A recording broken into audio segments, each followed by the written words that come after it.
Hello, I'm Waqar Rizvi, and this is Scope. In the first segment of today's show, we're going to discuss the U.S. House of Representatives, which has passed two measures which restrict Donald Trump, or any president's, in fact, war powers. As you well know, the U.S. president and his administration used the Iraq War Authorization and the War Powers Act, essentially, to justify the killing of the Iranian general Qasem Soleimani in Iraq, on Iraqi soil close to Baghdad International Airport. A lot of people have criticized that move, saying that, in fact, that was something that was beyond the mandate and authorization of a president to carry out such an act and bring the country so close to the brink of war.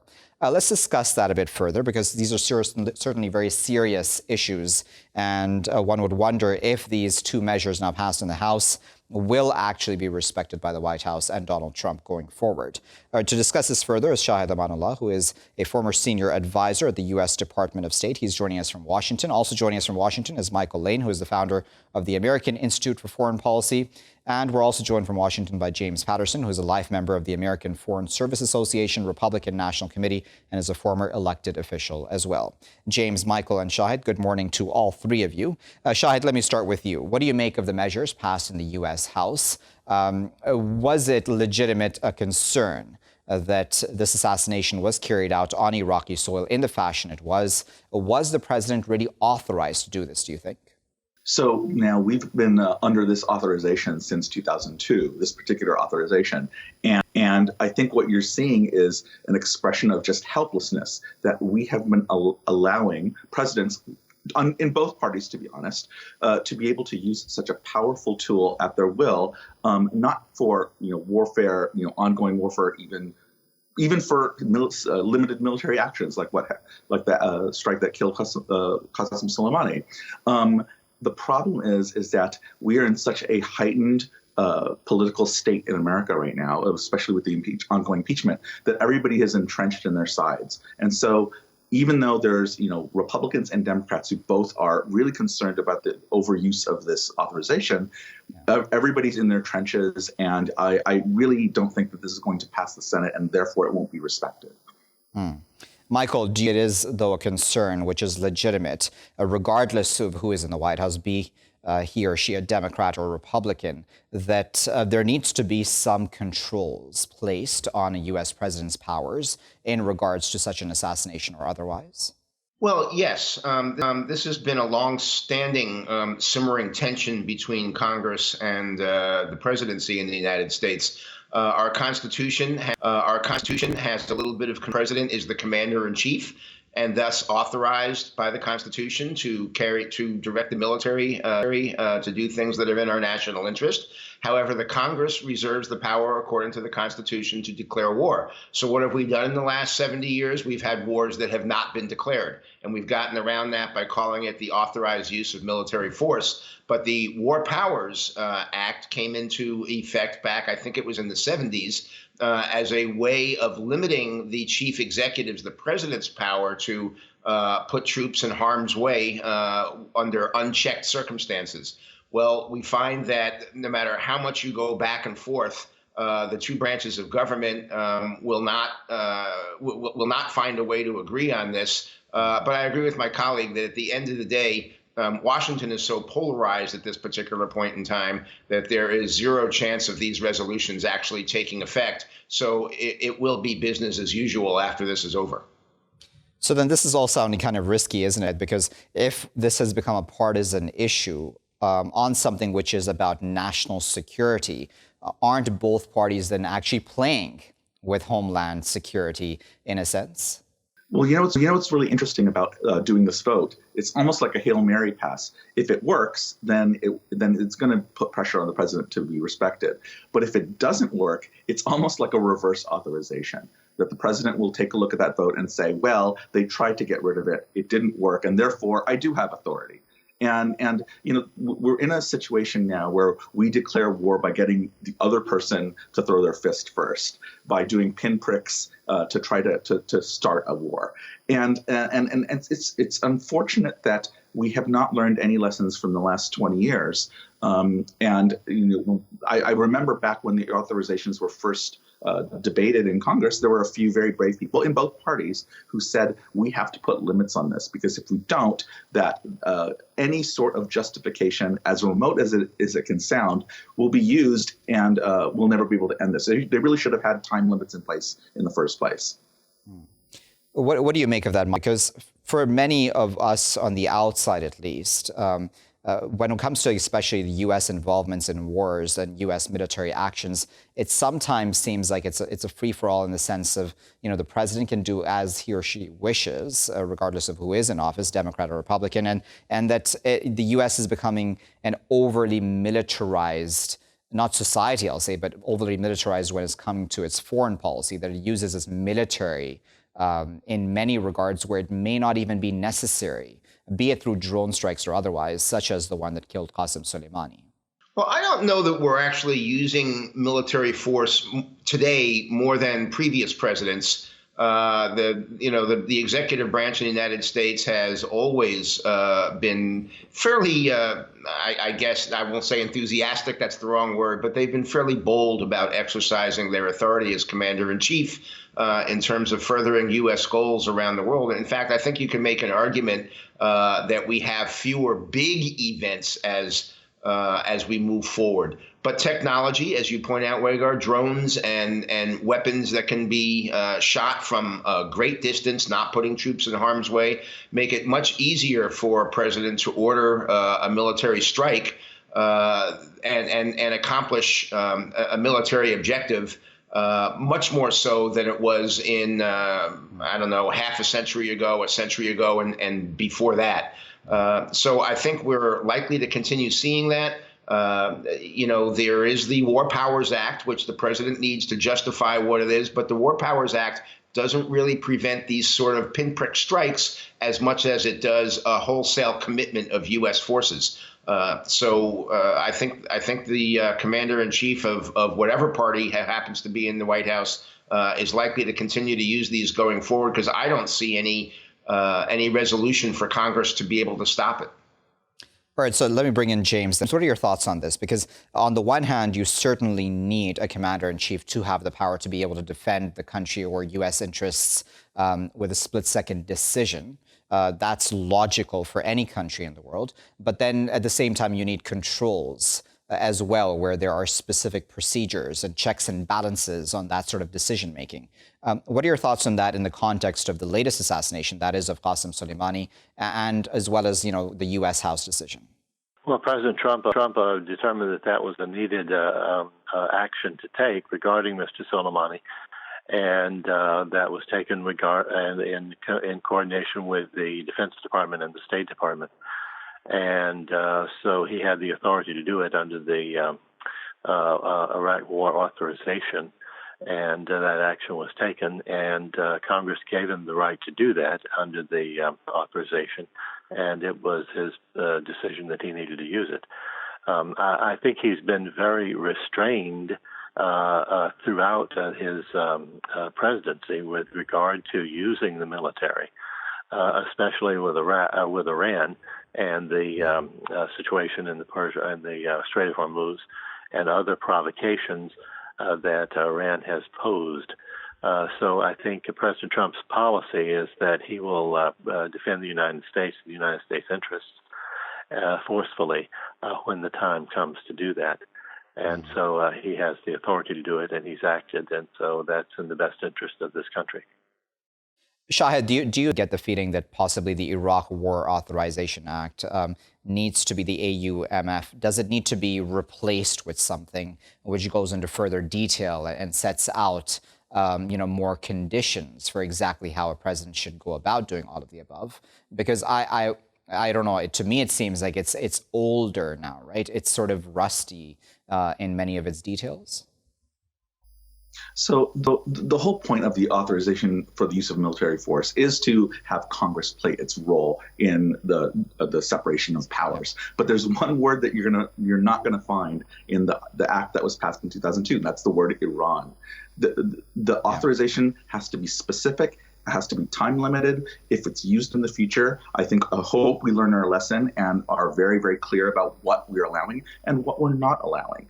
Otherwise, you have situations like this where maybe even a use of force that seems legitimate and seems purposeful and directed will cause ripple effects. And we can say because of those ripple effects, it applies in these very places. I agree that the president has to have a certain degree of power to initiate action, but actions that have consequences that can lead to war, that needs to be, we need to put a lid on that, because I don't think that, first of all, I don't think that the country is ready to go into a third major conflict in the region in a generation. But secondly, is that the power to start a war is just as bad as the power or the power to start a conflict that you didn't intend is just as powerful as a power to start a war where you're bringing in the troops and getting them to move in like we did in Iraq.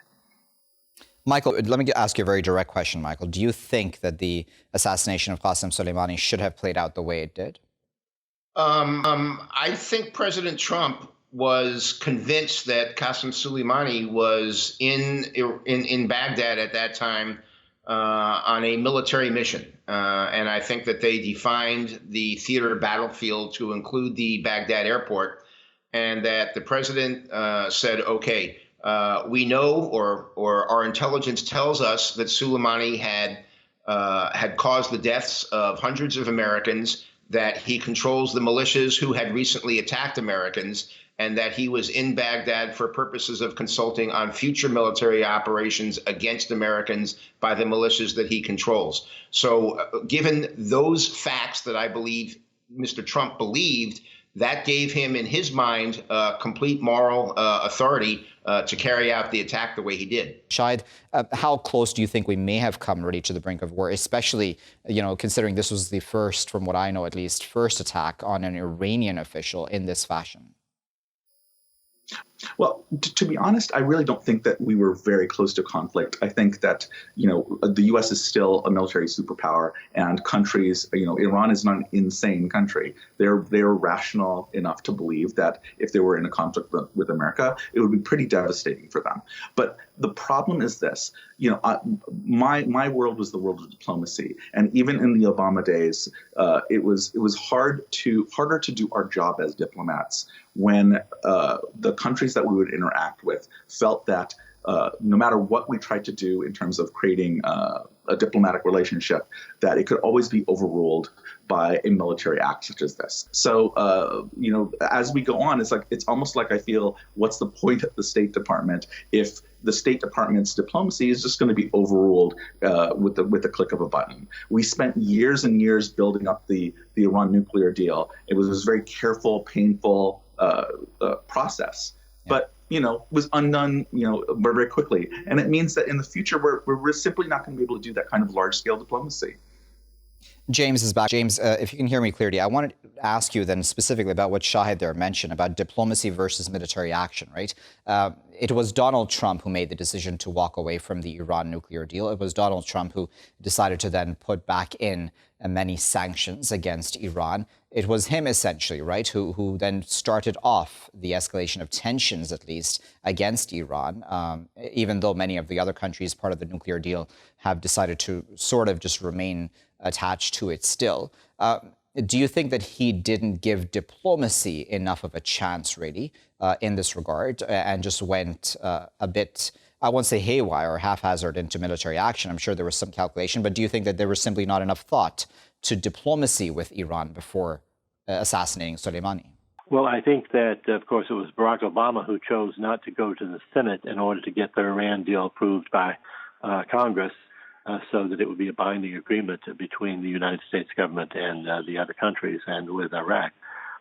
So the Iran deal had multiple problems from multiple sources, and it was not popular with Congress. Congress wouldn't have passed it, and in its form, and it needed additional work to it, and so it was not a popular deal and not a deal that the Congress had approved.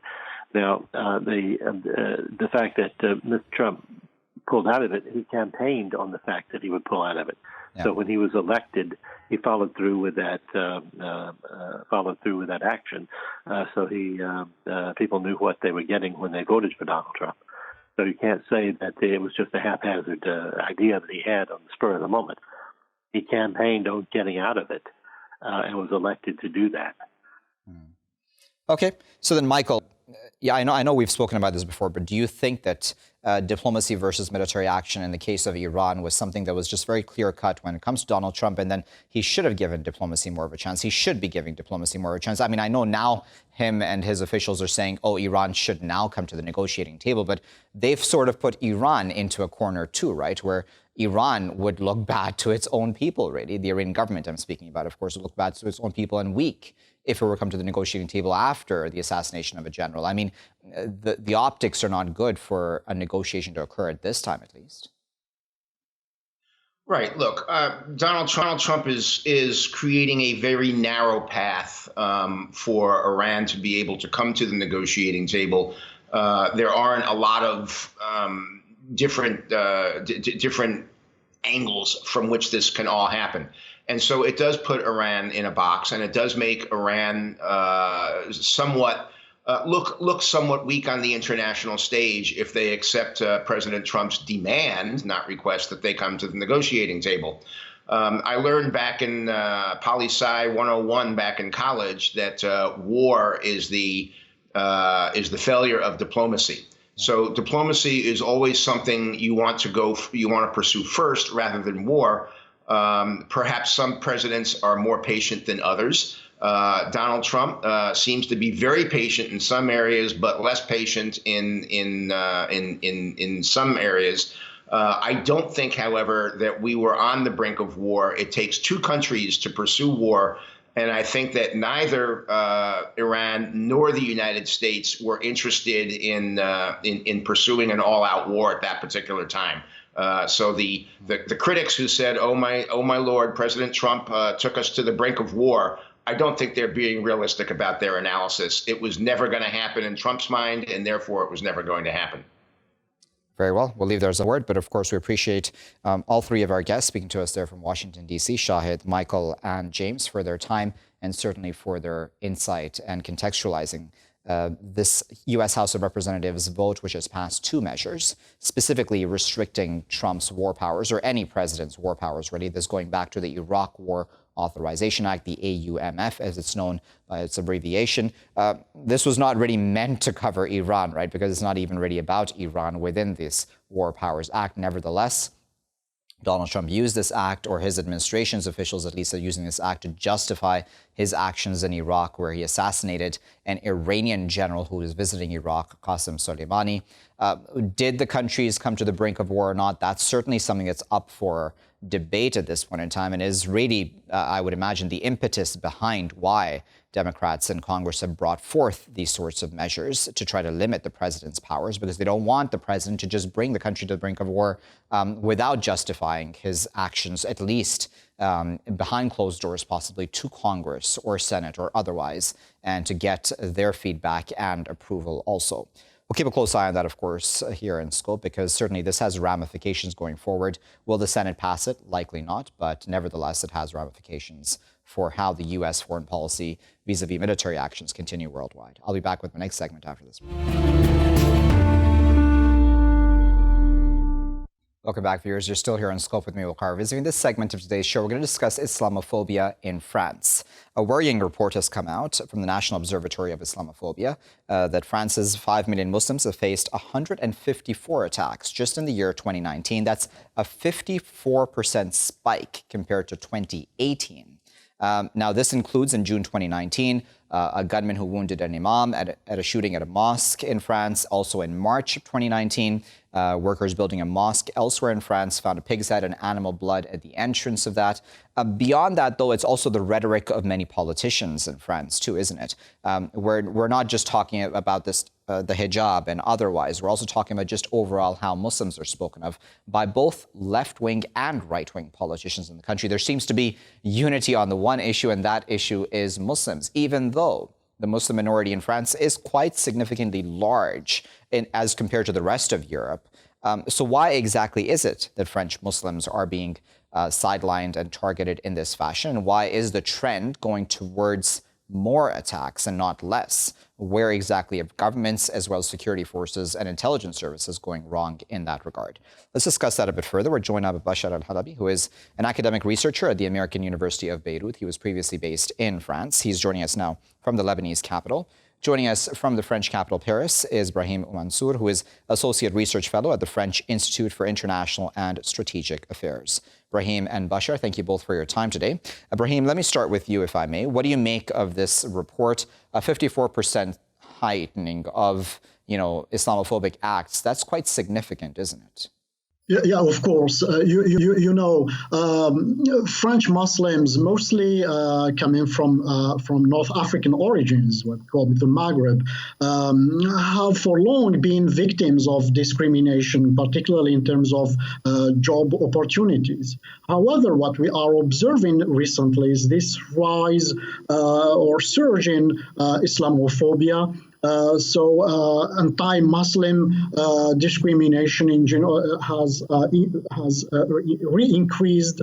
Then Muslim bashing through the media or nourished by both political and some academic narrative discourse through the media, of course. And all these, of course, nourished as well all this hatred or anti-Muslim hatred is, of course, nourished recently through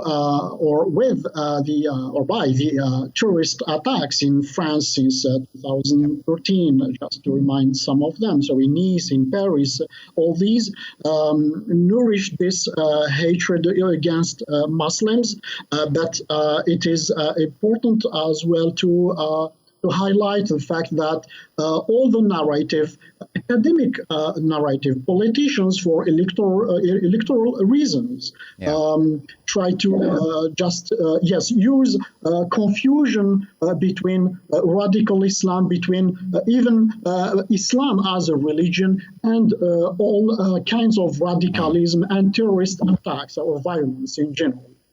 Bachar, what are your thoughts on that? On the one hand, one can say, sure, okay, it's sort of understandable that there would be a bit of backlash against Muslims because of terrorist attacks, which are, as we know, the narrative even around terrorist attacks is always troubling and mistaken. However, if that is the narrative that the media gives about Islam/Muslims, then you can expect a bit of backlash. But it seems that this is something that everybody almost agrees on in France, where, it's a secular society, so we don't want, for example, outward displays of the Muslim faith, such as hijab or otherwise. That's all very troubling, isn't it? Absolutely, yes, sir. It is very troubling. However, I think that the problem goes way beyond just a backlash on the terrorist attacks that France and Europe has faced in the past 5-6 years since the rise of the Islamic State in Syria and Iraq. Honestly, after an experience living in France, etc., I could see the deeply rooted discriminatory approach towards French Muslims, whether on an institutional and state level, whether we're talking about public jobs, whether we're talking about assuming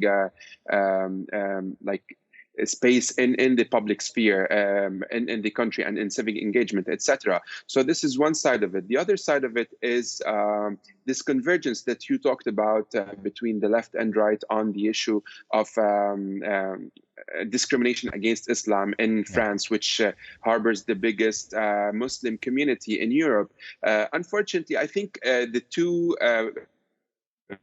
ideologies do not see eye to eye in terms of their discriminatory approach to Islam. However, both of them kind of use the secular nature of the state as a facade in order to further advance their political goals. On the one side, you have the rise of the far right in Europe that has been that we've been facing since 2016. In addition to the rhetoric that has found in Islam the perfect scapegoat in order to point fingers and in order to put the responsibility of all the failures that Europe is facing on so many levels, whether on an institutional level as an EU, whether on the economic level, whether on the foreign policy, soft power around the world, etc. They found in Islam the perfect scapegoat to point fingers at. And on the other side, Europe, to be quite honest, has faced a large inflow or influx of refugees due to the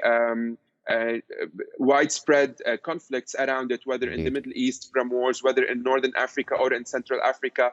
And there is a responsibility on the state in order to really understand and accept the refugees that are there, that are moving there. But at the same time, the refugees over there really need to put the effort as well to assimilate and integrate. Indeed. On that point then, Brahim, I think that, and this is spoken about a lot, isn't it, that it's also the Muslim community, be it in France or anywhere else in the world, but if we talk just about France, do you think the Muslim community does enough outreach work? Is there enough contact between the Muslim community and the rest of France, really? Because, there's talk, at least on the outside, about how Muslims live in ghettos, essentially, and they don't connect too much with the rest of France. Is that true? Well, it's a very complex situation. Of course, there is, as mentioned before, the traditional discrimination as a post-colonial heritage, legacy that started some decades ago, since the end of colonization. However, and this, of course, or adds to the social discrimination, what we call ghettos in suburban Paris, particularly. Where most of the majority of the population comes from or is Muslim.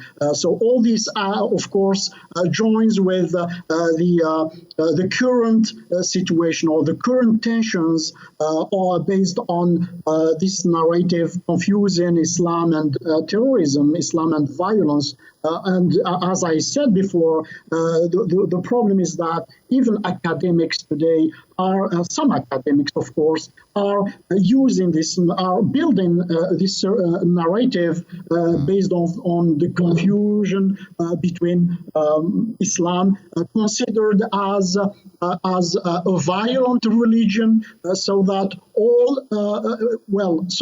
Muslims are considered as more likely to be violent than non-Muslims. And what is more worrying today is that even the authorities, the political authorities, consider, as we see, for instance, through all the websites, official websites fighting against terrorism, that use some religious practices as signs of radicalization. So all these contribute to the tensions we see today, and of course the rising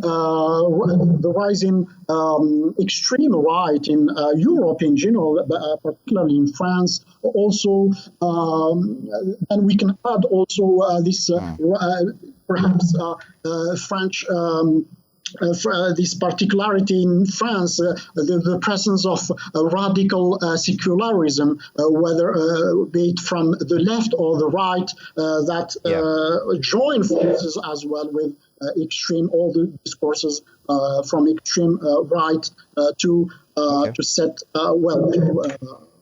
to criticize. Right. If I could comment, Bachar, I wanted to ask you, do you think that a lot of this possibly has to do with keeping France's foreign policy intact as it is right now? Because we know France right now is heavily involved in the Sahel region, for example, and it's claiming it's fighting terrorism there.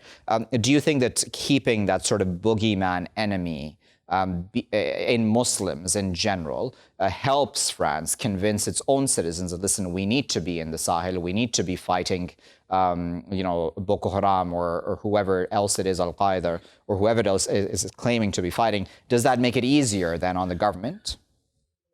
Well, in no way is my intention to equate between the perpetrator and the victim. However, we need to take into consideration the fact that France has been hit with a wave of terrorist attacks over the years.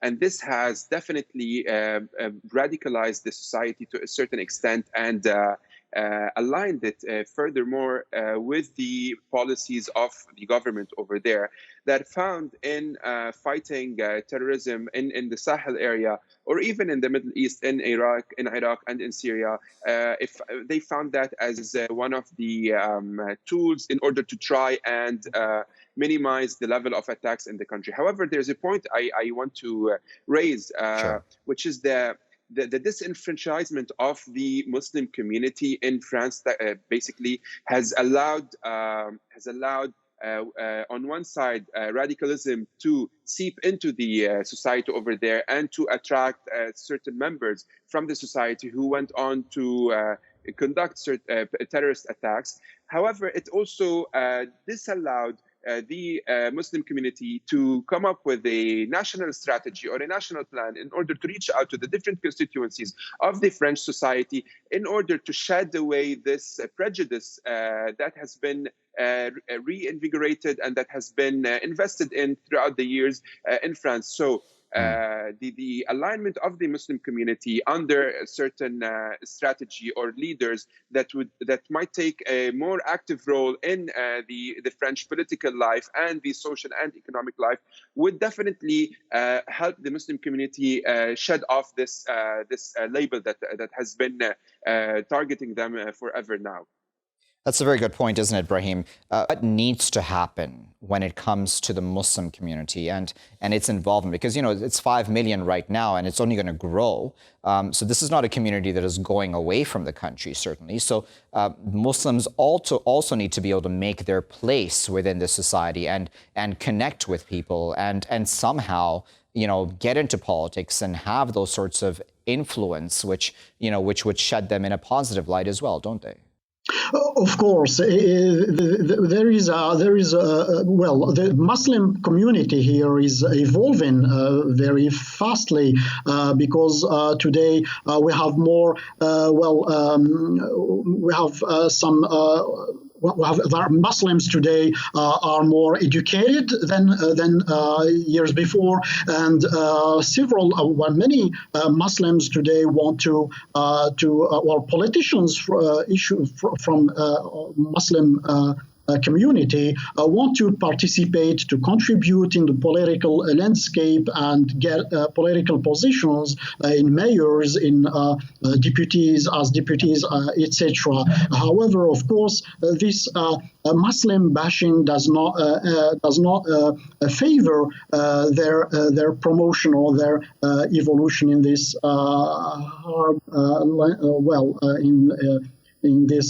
politically speaking. So, of course, Muslims or Muslim community, Muslims, intellectuals or activists, etc., need to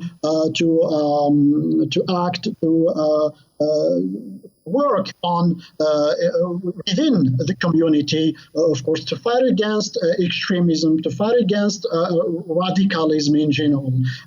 But all these cannot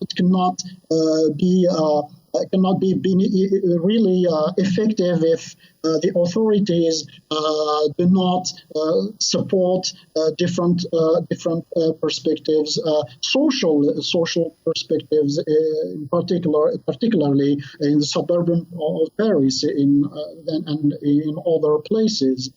So social education and social promotion can also help this community to integrate in the French nation in general, but also to fight against extremism.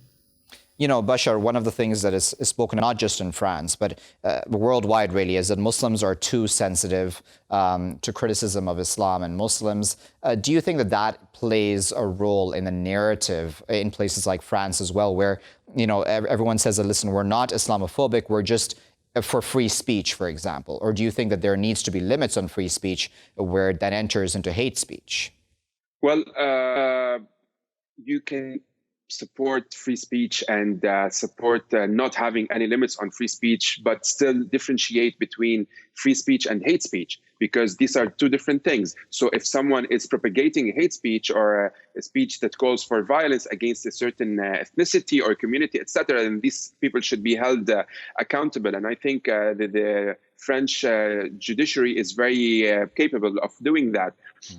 However, personally, I think that the French community, the Muslim community, moving forward, they should also be more prone to accepting this kind of let's call it free speech to a certain extent, because it also targets different religions as well. Like you in French, you see whether on TVs, in media, in magazines, newspapers, and cartoons, etc., you see that all religions are being targeted. Charlie Hebdo, for example, is an example where they, to a certain extent, criticize Christianity, they criticize Judaism, etc. So definitely there is some sort of sensitivity towards that. However, this does not negate the fact that Islamophobia is on the rise in Europe and in France mainly, and the Muslim community in France is a victim of such. So there should be also another, when we talk about education to the younger generation and to the community over there, I think the French should be more open in describing their own version of secularism, how it's ingrained and deeply rooted in the state.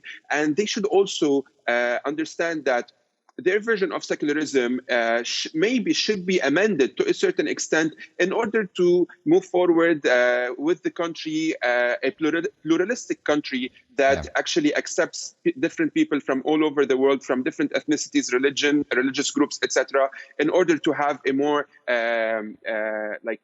flexible society that accepts everyone over there.